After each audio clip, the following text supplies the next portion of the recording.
magacaygu waa aadan maxamed abushaxar ka tirsan kulliyadda accounting and finance ahna ardayda sanadka saddexaad ee qalin jabinaysa 2023 haddii alla ka dhigo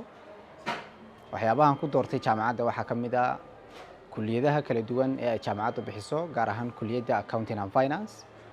oo tayo sare leh xiriirka ay jaamacaddu la leedahay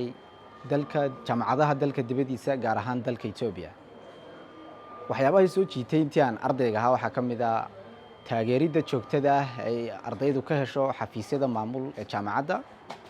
inay jaamacaddu u qabato ardayda extracurricular activities ka baxsan waxbarashada waxyaabahan kula talinayo ardayda danaynaysa jaamacadda waa inay booqato xarumaha jaamacaddu ay ku leedahay